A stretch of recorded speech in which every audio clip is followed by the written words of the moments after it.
perwira rimba raya, mari kita bernyanyi, memuji hutan rimba dengan lagu yang gembira dan nyanyian yang murni.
Izinkan saya mengambilnya untuk sesuai dengan aturan agama Islam.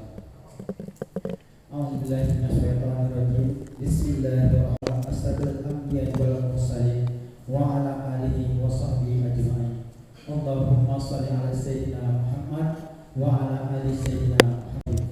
Dengan segala kemaha-agungan-Mu, tak henti-hentinya kami berucap puji. 10 dari 2025 tanggal 2 Oktober 2025 tentang kelompok kerja penyusunan peta indikatif areal bernilai konservasi tinggi di wilayah Kabupaten Kayu Utara.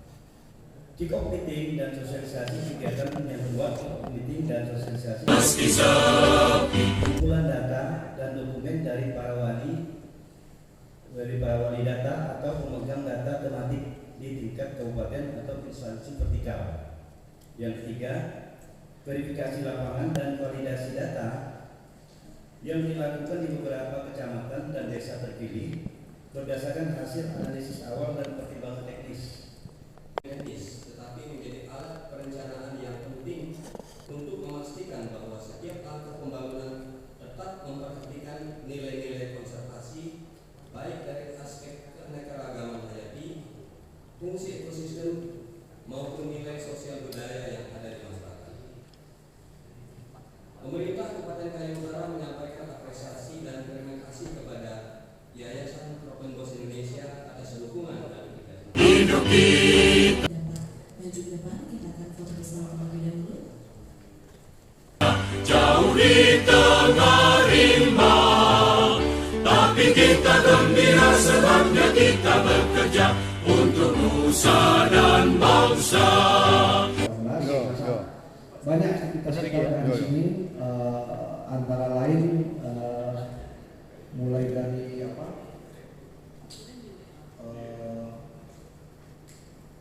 penyusunan KLHS,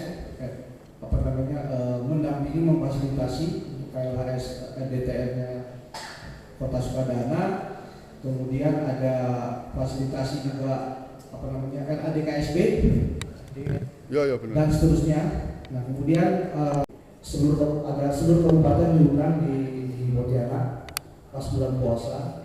Nah, sekarang setelah ada masukan dari masing-masing kabupaten,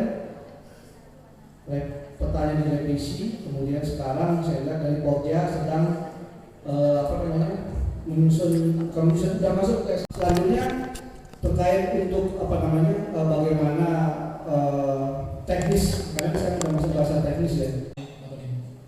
Jalin Faneo sama juga, kamu wakili dua ya, detail tentang apa sih mau kita susun komponennya. Jadi dari mulai ANKT 1 sampai 6 kita akan menyusun dokumen itu berdasarkan apa yang dipahami, diketahui dan ditemukan di lapangan oleh rekan-rekan semuanya. Kira-kira seperti itu ya. Nanti akan lebih detail oleh Pak Samsul lanjut. Ini teman dari Balai TN Gunung Palung yang memang ada. Apa saja sih yang sebetulnya sumber informasi ada di situ dan bagaimana teman-teman di TN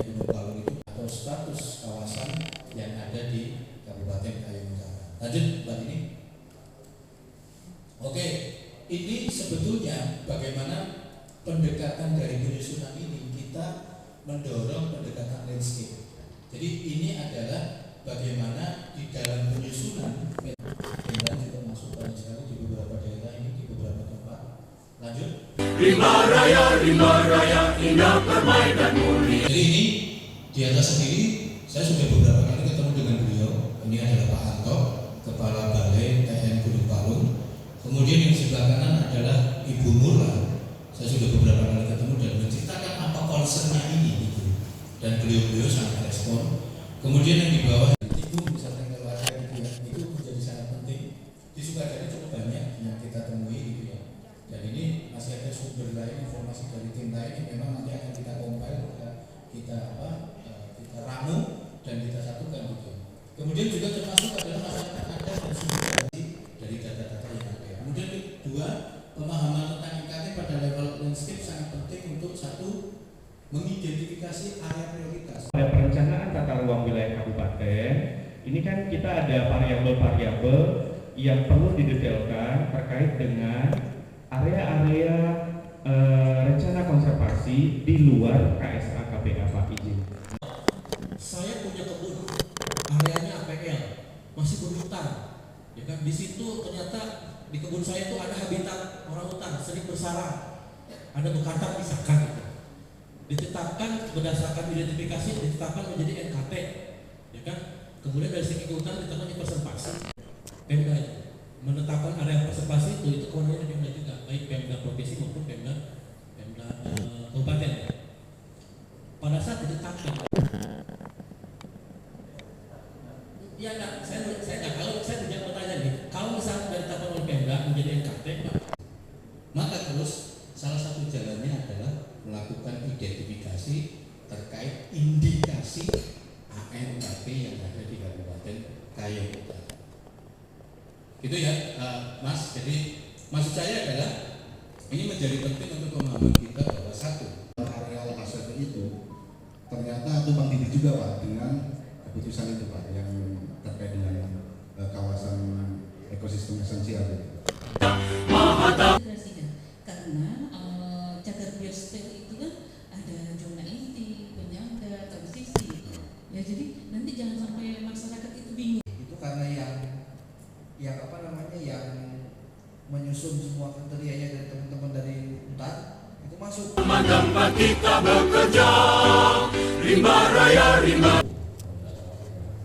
Oke, itu salah saya, kalau saya hitung itu radiusnya 7 kilo dari pemukiman. Artinya apa? Di ABK 5 itu teridentifikasi itu adalah bernilai Raya indah permainan murni. Itu sudah dibahas panjang tadi. Tapi yang paling penting buat Kayong itu, Kayong Utara ini 36, tidak seperti itu. Tetap sama saja dengan kabupaten-kabupaten yang lain yang tidak memiliki kawasan konservasi yang luas. Maha taman tempat kita bekerja, rimba raya, maha indah, cantik boleh perkasa, menghibur hati susah.